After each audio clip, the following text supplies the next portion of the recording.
اما بعد فاعوذ باللہ من الشیطان الرجیم بسم اللہ الرحمن الرحیم قل لا اسألکم علیہ اجرا الا المودۃ فی القربى آمنت باللہ صدق اللہ مولانا العظیم ان اللہ وملائکتہ یصلون علی النبی یا ایھا الذین آمنوا صلوا علیہ وسلموا تسلیما اللہم صل علی سیدنا و مولانا محمد وعلی آل سیدنا و مولانا محمد وبارک وسلم وصلی علیہ۔ محبت سے پڑھ لیجیے الصلاۃ والسلام علیکہ یا سیدی یا رسول اللہ وعلی آلک و اصحابک یا سیدی یا حبیب اللہ۔ سب پڑھیے الصلاۃ والسلام علیکہ یا سیدی یا رحمۃ للعالمین وعلی آلک و اصحابک یا سیدی یا شفیع المذنبین۔ حمد و صلات کے بعد انتہائی واجب الاحترام بزرگ و دوستو عزیز ساتھیو السلام علیکم ورحمۃ اللہ وبرکاتہ۔ اللہ تعالیٰ کا لاکھ لاکھ شکر ہے جس نے چند لمحے اپنے گھر میں بیٹھ کر اپنے پیارے حبیب کا اور اپنے حبیب کے پیاروں کا ذکر کرنے کی توفیق عطا فرمائی۔ میں اس خوبصورت نشست کے انعقاد پر دل کی اتھاہ گہرائیوں سے عادیہ تبریک پیش کرتا ہوں پاکستان سنی تحریک تحصیل کلر سیدہ کے تمام ذمہ داران کا کو بالخصوص مجاہد اہل سنت برادر محترم حضرت قبلہ علامہ ریاض الرحمن صدیقی صاحب، ان کی پوری ٹیم، ان کے رفقاء، اللہ رب العالمین سب کو دارین کی سعادتوں سے مالا مال فرمائے، اور پھر آپ کی اس خوبصورت مسجد کے امام محترم قبلہ مجاہد اہل سنت حضرت علامہ حافظ مرسلین صاحب، مسجد کی انتظامیہ جناب حاجی غلام ظہیر صاحب، حاجی طارق صاحب اور حاجی فاروق صاحب، ان کے تمام رفقاء کو اللہ رب العالمین دارین کی سعادتوں سے مالا مال فرمائے۔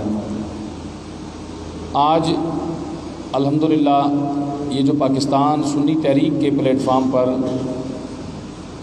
یہ خوبصورت محافل کا سلسلہ جاری و ساری ہے، اس سلسلے کے الحمدللہ آج یہ 7واں پروگرام ہے جو آپ کی اس خوبصورت مسجد صدا کمال کے اندر یہاں پر انعقاد پذیر ہے۔ اللہ رب العالمین اکرم الحاکمین میرا اور آپ سب کا مل بیٹھنا اپنی پاک برگاہ میں قبول فرمائے۔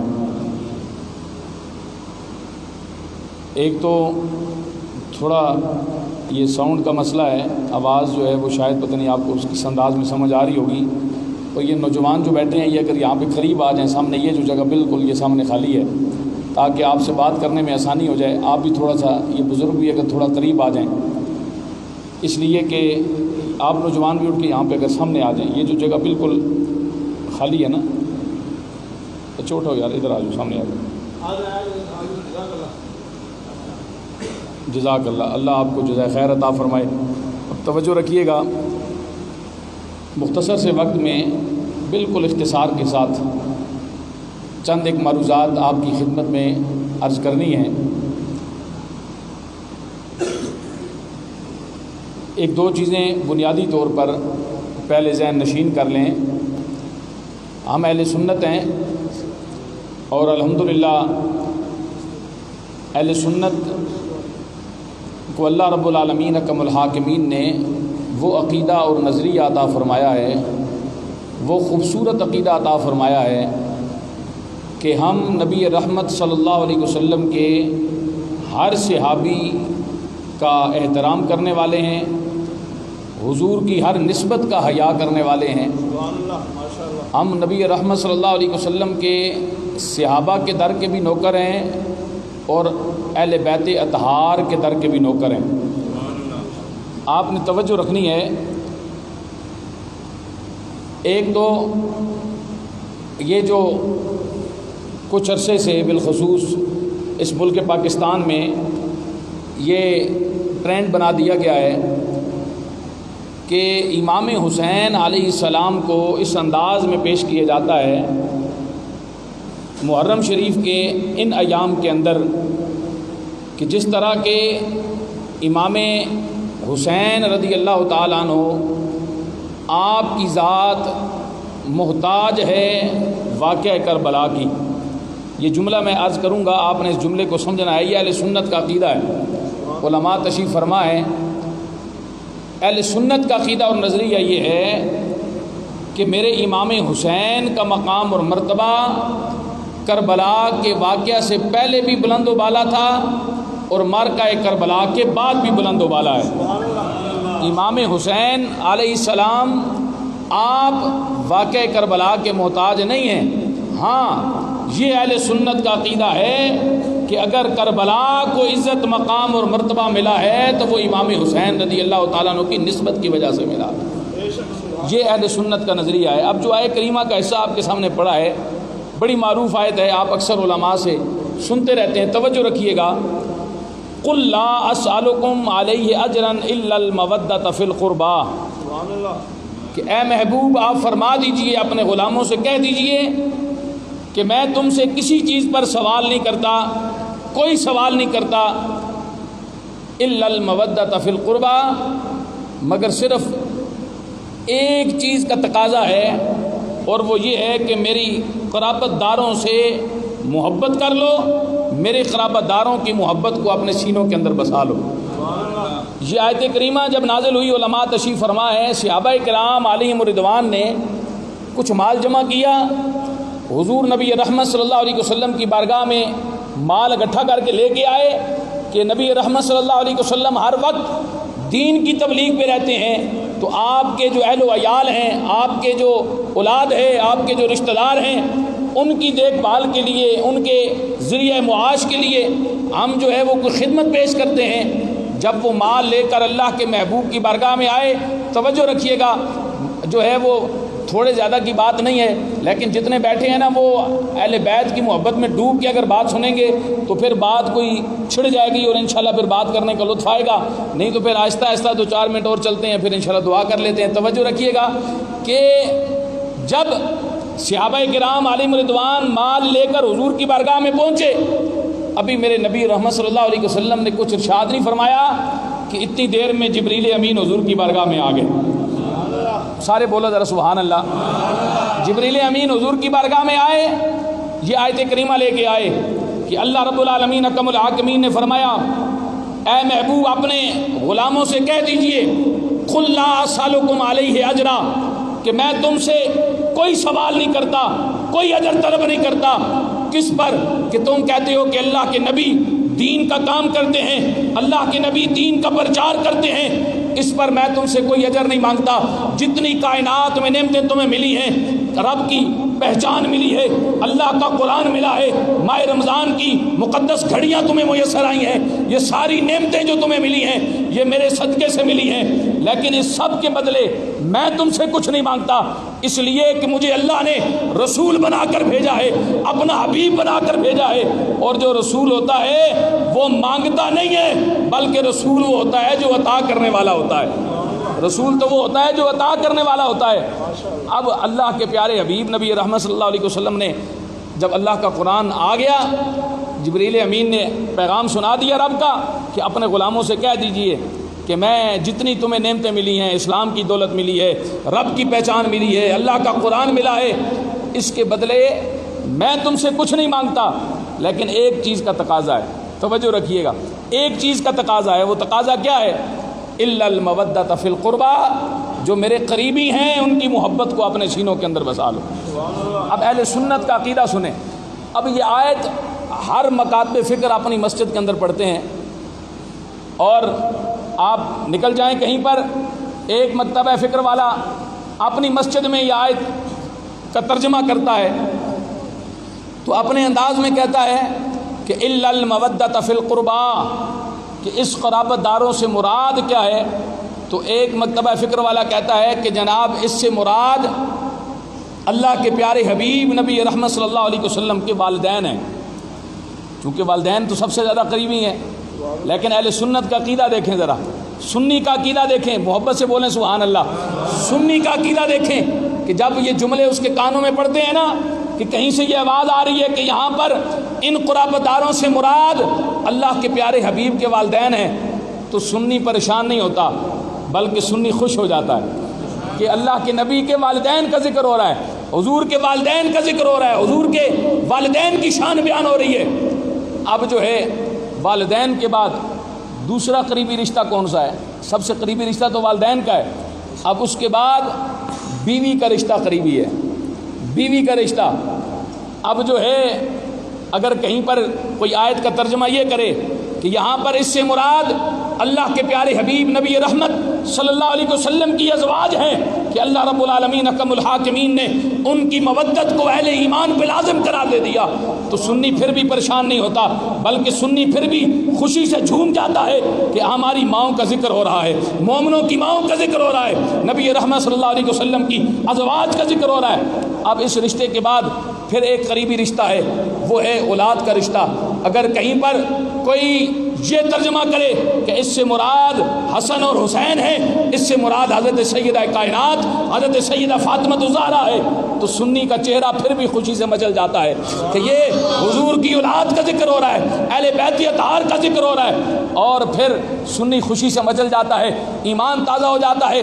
اور اگر پھر جو ہے وہ بات اس سے بھی آگے بڑھے کہ اب یہاں پر قریبی رشتوں سے مراد کون ہے، قربا سے مراد کون ہے، تو پھر اگر کوئی ترجمہ یہ کرے کہ نہیں جناب قریبی رشتوں میں ایک رشتہ جو ہے وہ سسرال کا بھی ہے، بولیں ذرا سارے سبحان اللہ، ایک رشتہ سسرال کا بھی ہے، تو سنی کے لیے پھر بھی پریشانی نہیں، اس لیے کہ سنی پھر بھی خوش ہوتا ہے کہ حضور کے سسرال کا ذکر ہو رہا ہے، حضور کے جو ہے وہ صحابہ کا ذکر ہو رہا ہے۔ اور اگر یہ ذکر ہو کہ نہیں جناب ایک اور قریبی رشتہ بھی آتا ہے جہاں پر اپنی بیٹیوں کے رشتے دیے جاتے ہیں، جو جوائی ہوتے ہیں نا وہ بھی بڑے قریبی ہوتے ہیں۔ اب ذرا اس کی تھوڑی سی 1 منٹ کے اندر اس کا نچوڑ جو ہے وہ سماعت کیجئے۔ مطلب کیا ہے کہ جس طرح میرے اور آپ کے معاشرے میں قریبی رشتے ہیں تو اللہ کے پیارے حبیب کے بھی یہ سارے قریبی رشتے ہیں۔ اگر یہاں پر قربا سے مراد حضور کے والدین لیے جائیں تو حضور کے والدین کا مقام بلند و بالا ہے، اگر قربا سے مراد حضور کی ازواج لی جائیں تو ازواج مطہرات کا مقام بلند و بالا ہے، اگر قربا سے مراد حضور کی اولاد لی جائے تو حضرت سیدہ کائنات اور حسنین کریمین کا مقام بلند و بالا ہے، اگر قربا سے مراد سسرال لیے جائیں تو پھر حضور کے سسرال میں ابو بکر صدیق بھی نظر آتے ہیں، حضرت سیدنا فاروق اعظم بھی نظر آتے ہیں، بولے سارے سبحان اللہ، حضور کے صحابہ نظر آتے ہیں۔ اور اگر قربا سے مراد جوائی لیے جائیں تو حضور کے جوائیوں میں جنہیں میرے کریم آقا نے اپنی بیٹیوں کے رشتے عطا فرمائے، پھر سیدنا عثمان غنی بھی نظر آتے ہیں، حضرت مولا علی شیر خدا بھی نظر آتے ہیں، تو یہ سارے رشتے قریبی ہیں۔ تو فرمایا کہ میرے حبیب کے جو قریبی ہیں ان کی مودت کو اپنے سینوں کے اندر بسا لو۔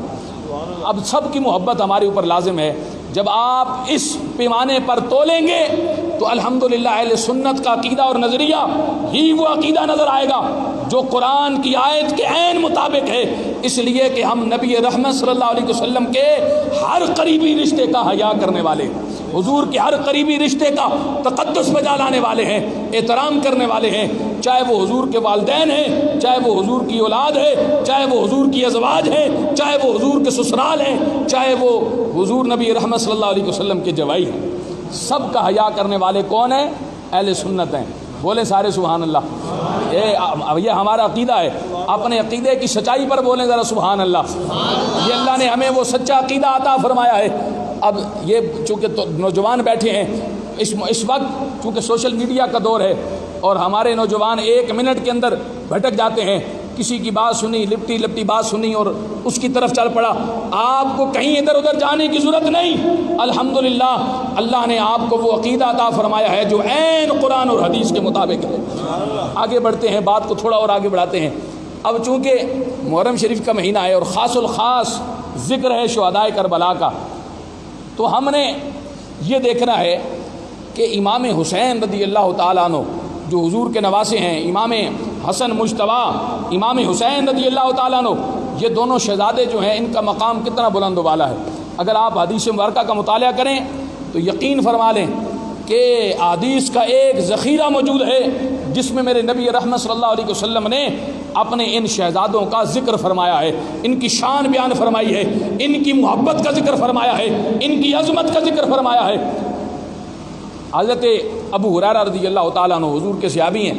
ایک بڑی خوبصورت حدیث آپ کے سامنے رکھنے لگا ہوں، اور اس سے آپ نے مقام اہل بیت کو سمجھنا ہے، حسنین کریمین کے مقام کو سمجھنا ہے، ان شہزادوں کے مقام کو سمجھنا ہے۔ پھر میں بات کو آگے لے کے چلتا ہوں انشاءاللہ۔ آپ نے پہلے چونکہ ان کی اس قربانی کو سامنے لانے سے پہلے ان کا جو مقام اور مرتبہ ہے اللہ اور اس کے رسول کی بارگاہ میں، وہ ذرا سمجھیے کہ وہ کتنا بلند و بالا ہے۔ حضرت ابو ہریرہ رضی اللہ تعالیٰ عنہ، ایک دفعہ دروشی پڑھیں، الصلاۃ والسلام علیکم۔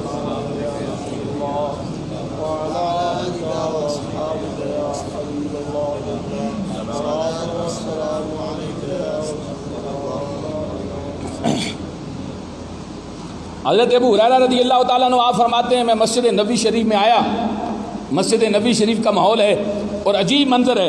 اللہ کے پیارے حبیب نبی رحمت صلی اللہ علیہ وسلم تشریف فرما ہیں، اور حضور نبی رحمت صلی اللہ علیہ وسلم کے ایک ران پر حضرت امام حسن مجتبیٰ بیٹھے ہیں اور دوسری ران پر حضرت امام حسین رضی اللہ تعالیٰ عنہ بیٹھے ہیں۔ ذرا منظر ذرا سامنے لے کے آئے، منظر اللہ کے حبیب بیٹھے ہیں، وہ اللہ کے حبیب جو عرش پر جائیں تو فرشتے بھی ان کا استقبال کریں، جن کے تلووں کو چومنے کے لیے عرش بھی بےتاب رہے، وہ اللہ کے حبیب بیٹھے ہیں، اور امام حسن مجتبیٰ دائیں طرف اور امام حسین بائیں طرف بیٹھے ہیں۔ اب دونوں شہزادے بیٹھے ہیں۔ حضرت ابو ہریرہ فرماتے ہیں انداز کیا تھا، اللہ کے پیارے حبیب نبی رحمت صلی اللہ علیہ وسلم نے دونوں نواسوں کو اپنی گود میں بٹھایا ہوا ہے، اور انداز محبت یہ ہے، کبھی امام حسن مجتبیٰ سے پیار فرماتے ہیں، کبھی امام حسین سے پیار کرتے ہیں۔ حضرت ابو ہریرہ کہتے ہیں میں قریب آیا، میں یہ منظر دیکھ رہا ہوں، اس منظر کا لطف لے رہا ہوں۔ حضرت ابو ہریرہ صحابی رسول ہیں، بولے سبحان اللہ۔ اور میں کئی حدیثیں یہاں پہ پیش کر سکتا ہوں کہ صحابہ کرام علیہم رضوان کس انداز میں حضور کی اہل بیت کا احترام بجا لاتے تھے، ان سے محبت کرتے تھے، پیار کرتے تھے۔ اور حضرت ابو ہریرہ کہتے ہیں یہ منظر جب میں نے دیکھا نا تو میں اس منظر کا لطف لینے لگا، میں حضور کے قریب بیٹھ گیا۔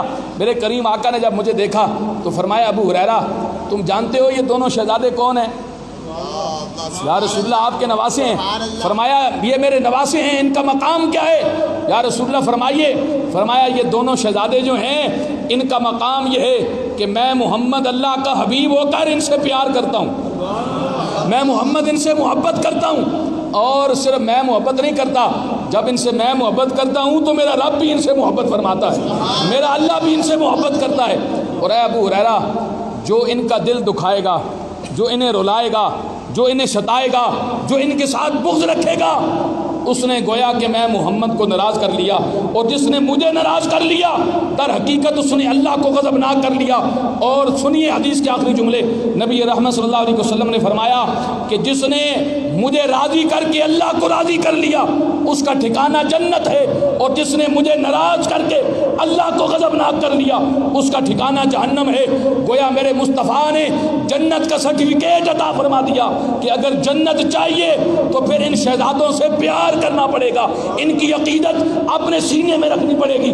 اگر حسن اور حسین کا پیار ہے تو جنت بھی مل جائے گی، اور اگر حسن اور حسین کا پیار نہیں ہے تو پھر جنت کے شہزادے تو یہ حسن اور حسین ہیں، جنتی جوانوں کے سردار تو حسن اور حسین ہیں۔ اب توجہ رکھیے گا، اس سے آگے بڑھتے ہیں ذرا۔ حضرت زید بن حارثہ رضی اللہ تعالیٰ عنہ فرماتے ہیں ایک دن رات کو پچھلے پہر ایک کام کی غرض سے میں دروازہ رسول صلی اللہ علیہ وسلم پہ حاضر ہوا، بولیں سارے سبحان اللہ۔ صحابی رسول کہتے ہیں میں حضور کے دروازے پہ حاضر ہوا، رات کا پچھلا پہر ہے۔ اب یہ پیار کا انداز صرف بتا رہا ہوں، پھر آگے بڑھتے ہیں۔ صرف محبت کا انداز کہ اللہ کے نبی کتنا پیار فرماتے تھے ان شہزادوں سے۔ فرماتے ہیں میں رات کے پچھلے پہر دروازہ رسول پہ پہنچا، دروازے پہ پہنچا، دروازہ کھلا، نبی رحمت صلی اللہ علیہ وسلم تشریف لائے۔ اب انداز یہ تھا کہ حضور نے کمبل اوڑھ رکھا تھا، اور اس کمبل جو ہے وہ اٹھا ہوا تھا جیسے کمبل کے اندر کوئی چیز ہے۔ آپ فرماتے ہیں میں تجسس میں پڑ گیا کہ اس رات کے اس پہر میں، رات کے پچھلے پہر میں جب کوئی بندہ بھی نہیں ہے دیکھنے والا، تو اللہ کے محبوب نے یہ کمبل کے اندر کس چیز کو لپیٹا ہوا ہے؟ اب بولیں ذرا سبحان اللہ۔ یہ ہے پیار کا انداز اللہ کے نبی کا۔ فرمایا کمبل کے اندر کیا چیز ہو سکتی ہے؟ صحابی رسول کہتے ہیں میں نے اپنا کام عرض کیا اور کام عرض کرنے کے بعد جب میرا معاملہ حضور نے سنا، جواب ارشاد فرمایا، جب میں واپس جانے لگا میں نے سوال کر دیا، میں نے کہا یا رسول اللہ صلی اللہ علیہ وسلم ارشاد فرمائیے یہ تجسس بڑھ رہا ہے، یہ آپ کی اس کمبل کے نیچے کیا چیز ہے؟ میرے کریم آقا صلی اللہ علیہ توجہ میرے کریم آقا صلی اللہ علیہ وسلم نے میرا تجسس دور کرنے کے لیے جب اپنا کمبل ہٹایا تو اصحابی رسول فرماتے ہیں میں حیران ہو گیا کہ میں نے دیکھا کہ کمبل کے نیچے ایک طرف حضرت امام حسن مجتبیٰ ہے تو دوسری سائڈ پہ امام حسین رضی اللہ تعالیٰ عنہ۔ میرے کریم آقا نے انہیں اپنے سینے کے ساتھ لگایا ہوا ہے، رات کے پچھلے پہر حضور نبی رحمت صلی اللہ علیہ وسلم نے انہیں اپنے سینے کے ساتھ لگایا ہوا ہے، اور حضور نبی رحمت صلی اللہ علیہ وسلم دونوں شہزادوں سے پیار فرما رہے ہیں۔ اچھا اگر اللہ اکبر یا رسول اللہ،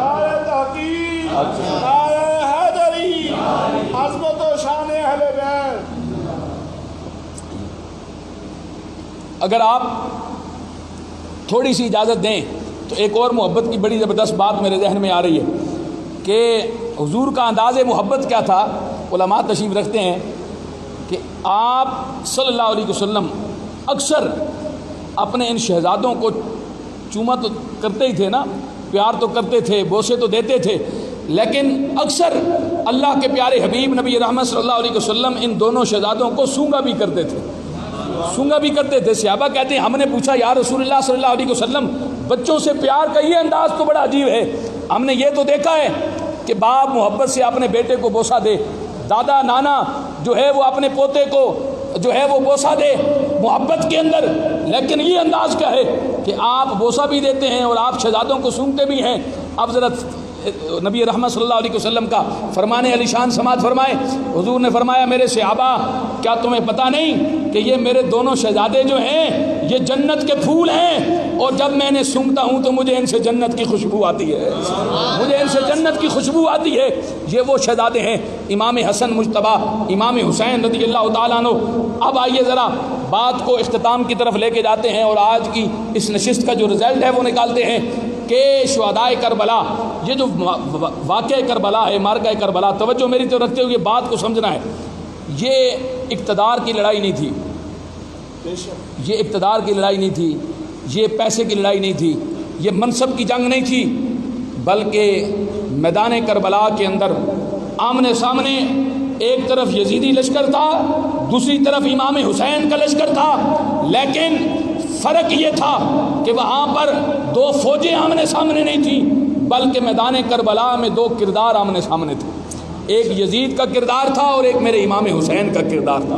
آج ہم نے بس یہ سبق سے کے جانا ہے کہ آج ہمارا کردار کیا ہے، اور آج ہم نے یہ درس لے کے جانا ہے کہ صرف شہدائے کربلا کی اس واقعے کو سن کر ہم جو ہے وہ نعرے لگا کر جو ہے وہ محبت کا اظہار کر کے چلے جاتے ہیں، نہیں، ہم نے اس پہلو کو سمجھنا ہے کہ جو اتنا بڑے مرتبت جو ہے وہ اتنے بڑے مقام پر فائز جو حسنین کریمین ہیں، جن کی شان یہ ہے، جن کا مقام یہ ہے کہ اگر وہ مسجد میں داخل ہوں تو اللہ کے نبی ان کے لیے ممبر چھوڑ دیں۔ ذرا بولتے جائیں نا، ساتھ ساتھ بولتے جائیں سبحان اللہ، خاموش نہ بیٹھیں، بالکل تھوڑا سا وقت رہ گیا ہے، بس میں بات اختتام کی طرف لا رہا ہوں، توجہ آپ کی چاہیے۔ جن کے لیے جن کی شان یہ ہے کہ اللہ کے محبوب جن کے لیے اپنا ممبر چھوڑ دیں، اور جن کی شان یہ ہے کہ جو ہے وہ فرشتے بھی جو ہے وہ ان کے گھر ان کی دہلیز پہ ادب کے ساتھ آئیں، اور جن کا مقام اور مرتبہ یہ ہے کہ اللہ کے نبی اگر سر سجدے میں رکھے ہوں اور امام حسین پشت پہ سوار ہو جائیں تو اللہ کے محبوب اپنے نواسے کے لیے سجدے کو طول دے دیں، سجدہ بھی لمبا کر دیں۔ جس حسین کا مقام اور مرتبہ یہ ہے کہ جنہیں، اور ایک اور حدیث آپ کو حضرت امام حسین کی عظمت کے حوالے سے یہاں پر آپ کو سمجھ آئے گی کہ کربلا کے میدان میں جب امام حسین کو تکلیف دی گئی، جب میرے حسین کو جو ہے وہ رلایا گیا، جب میرے حسین کے جو ہے وہ معصوم علی اصغر کی گردن پر خنجر چلایا گیا، اس وقت میرے حسین کے دل پہ کیا گزری ہوگی، اور جب میرا حسین جو ہے وہ اس غمگین کے عالم میں ہوگا، اس وقت اللہ کے پیارے حبیب نبی رحمت صلی اللہ علیہ وسلم کا عالم کیا ہوگا۔ میرے حبیب نبی رحمت صلی اللہ علیہ وسلم اپنی بیٹی حضرت سیدہ کائنات حضرت سیدہ فاطمہ الزہرا رضی اللہ تعالیٰ عنہ آپ کے گھر تشریف لے گئے۔ آگے جب گھر کے دروازے پہ پہنچے نا تو اندر سے چھوٹے معصوم تھے نا امام حسین، تو بچپن میں بچے جو ہے وہ کسی چیز پر ضد کر بیٹھتے ہیں، کسی وجہ سے امام حسین رو رہے تھے۔ حضرت سیدہ کائنات بھی گھر کے اندر موجود تھی.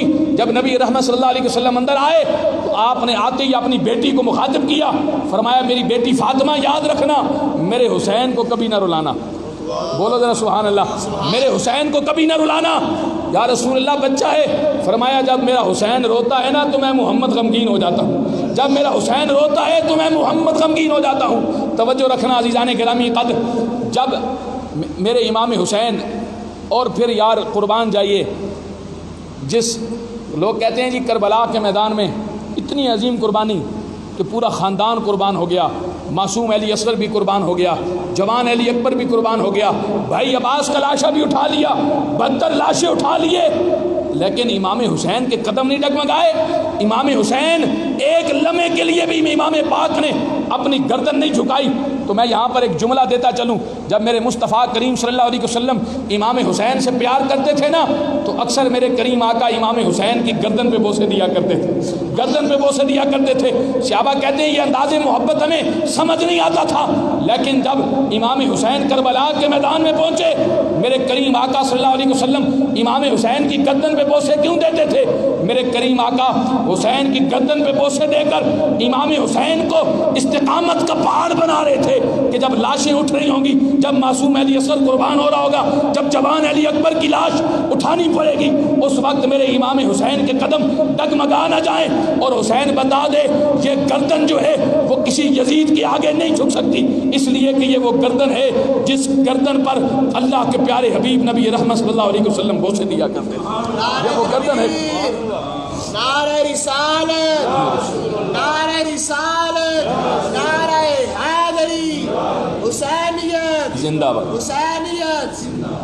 اور پھر میرے امام پاک کیا کیا شان بیان کریں. ایک بات کے بعد دوسری بات ذہن میں آتی ہے. یہاں پر ایک اور بڑا لطیف نقطہ آپ کے سامنے عرض کرتا ہوں. علماء بیٹھے ہیں, میرے کریم آقا صلی اللہ علیہ وسلم نے ایک بڑی خوبصورت حدیث ارشاد فرمائی. حضور نے فرمایا کہ اے میری امت, میں تم میں 2 چیزیں چھوڑ کے جا رہا ہوں, ایک قرآن چھوڑ کے جا رہا ہوں, دوسرا اپنی اہل بیت چھوڑ کے جا رہا ہوں. اب توجہ رکھیے گا, حضور نے فرمایا ان دونوں کو مضبوطی سے تھامے رکھنا, اس لیے کہ جس نے ان دونوں کا دامن مضبوطی سے تھامے رکھا وہ کامیاب ہو جائے گا, اس لیے کہ ان کا تعلق اتنا پختہ ہے کہ ان کو میں چھوڑ کے جا رہا ہوں, یہ بالکل ایک ساتھ رہیں گے یہاں تک کہ یہ حوض کوثر پہ بھی ایک ساتھ آئیں گے. یہ میرا قرآن اور میری اہل بیت یہ حوض کوثر پہ بھی اکٹھے آئیں گے.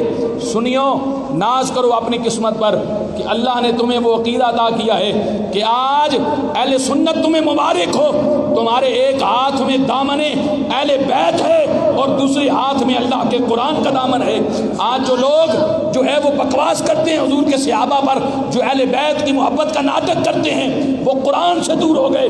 لیکن میرے مصطفیٰ جانتے تھے کہ لوگ اہل بیت کی محبت کا دعویٰ کریں گے لیکن قرآن سے دور چلے جائیں گے, اس لیے میرے مصطفیٰ نے فرمایا کہ میں تم میں 2 چیزیں چھوڑ کے جا رہا ہوں, ایک اہل بیت اور دوسرا قرآن. جس نے دونوں کا دامن تھامے رکھا کامیابی اس کے قدم چوم لے گی. اہل سنت, اور یہ پتہ ہے ان کا کتنا مضبوط رشتہ ہے قرآن کا اور اہل بیت کا, قرآن کا اور اہل بیت کا رشتہ کتنا مضبوط ہے. اچھا 2 چیزیں پریکٹیکل میدان کربلا کے اندر ہمیں سمجھ آئیں. بولیں سارے سبحان اللہ. 2 چیزیں ہمیں میدان کربلا کے اندر سمجھ آئیں کہ ایک تو جب میرے مصطفیٰ نے فرمایا نا میں قرآن اور اہل بیت چھوڑ کے جا رہا ہوں, تو اب جب امام حسین مکے سے چلے نا تو دیکھنے والوں نے دیکھا, دنیا نے دیکھا کہ امام حسین کا انداز کیا تھا کہ رات ساری اللہ کے قرآن کی تلاوت کر رہے ہیں. قرآن حسین کے ساتھ ہے. بس یہ جملہ سمجھانا چاہتا ہوں, مکے سے حسین چلا, قرآن حسین کے ساتھ. میرے امام پاک امام حسین مدینہ پہنچے, اپنے نانا کے قدموں میں پہنچے تو قرآن حسین کے ساتھ ہے. حسین کربلا کے میدان میں پہنچے. آپ تو سمن بکمن بیٹھے ہیں, توجہ رکھیں نا, کتنی بڑی بات کرنے جا رہا ہوں, اگر آپ کی جو ہے وہ سمجھ آ گئی. امام حسین کربلا کے میدان میں پہنچے تو قرآن حسین کے ساتھ ہے. 7 محرم کو پانی تو بند کر دیا لیکن قرآن پھر بھی حسین کے ساتھ ہے. آخری رات آ گئی, حسین جو ہے وہ سر سجدے میں رکھے بیٹھا ہے لیکن قرآن پھر بھی حسین کے ساتھ ہے. 10 محرم کا دن آ گیا اور لاشوں پہ لاشیں اٹھ رہی ہیں, یہاں تک کہ معصوم علی اصغر بھی قربان ہو جاتے ہیں اور امام حسین چلو خون کا بھر کر آسمان کی طرف بلند کر کے کہتے ہیں مولا یہ تو ایک علی اصغر ہے، اگر ہزاروں علی اصغر ہوتے تو وہ بھی تیرے رستے پہ قربان کر دیتا۔ اتنی بڑی شجاعت کے بعد قرآن پھر بھی حسین کے ساتھ ہے۔ جوان بیٹا، آج اگر کسی کا جوان بیٹا چلا جائے نا، جوان بیٹا، تو ہوش ٹھکانے نہیں رہتے۔ جوان ہو، اچھا بھلا صحت مند ہو تو 6 بندے سنبھالتے ہیں، پوچھیں جناب کیا ہو گیا، کہتے ہیں جوان بیٹا فوت ہو گیا، اس کی حالت ہو گئی۔ واہ حسین تیری استقامت پہ قربان جائیں، واہ حسین تیرے حوصلے پہ قربان جائیں، واہ حسین تیرے صبر پہ قربان جائیں کہ جوان علی اکبر کا لاشا بھی اٹھا لیا، ساری لاشیں اٹھا لی، لیکن قرآن سے دامن نہیں چھوڑا، قرآن سے تعلق پھر بھی مضبوط ہے۔ اور پھر میں آپ کو بتانے لگا ہوں اگلا جملہ، اگر آپ کو سمجھ آ گیا اور آپ کے دلوں میں تھوڑی سی محبت بقایا ہوئی تو مچل کے کہیں گے سبحان اللہ۔ قرآن اور حسین کا ساتھ کتنا مضبوط ہے کہ یزید نے سر تو تن سے جدا کر دیا، سر تن سے جدا ہو گیا، سر نیزے کی نوک پہ چڑھ گیا، لیکن دنیا نے دیکھا کہ قرآن یہ تلوار جس نے حسین کا سر تن سے جدا تو کر دیا، لیکن حسین کا تعلق قرآن سے نہ توڑ سکا۔ حسین کا سر نیزے کی نوک پہ چڑھ گیا، لیکن مورخین لکھتے ہیں کہ جب سر نیزے کی نوک پہ تھا تو سننے والوں نے سنا کہ حسین تو نیزے کی نوک پہ بھی اللہ کا قرآن پڑھ رہا تھا۔ اس لیے کہ اللہ اکبر یا رسول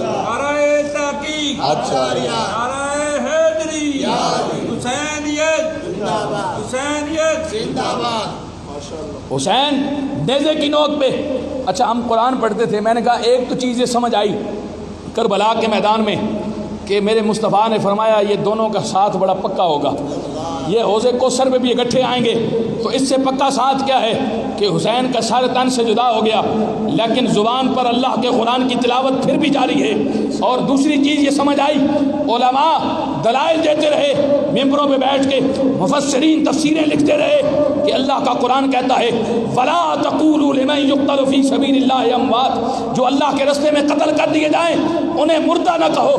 لوگ اپنے عقل کے گھوڑے دوڑاتے رہے کہ یہ کیسے ہو سکتا ہے کہ جسم کٹ جائے، جسم سے روح نکل جائے، جسم ٹکڑے ہو جائے اور پھر موت واقعہ نہ ہو۔ کربلا کے میدان میں میرے حسین نے اس آیت کا پریکٹیکل کر کے بتا دیا۔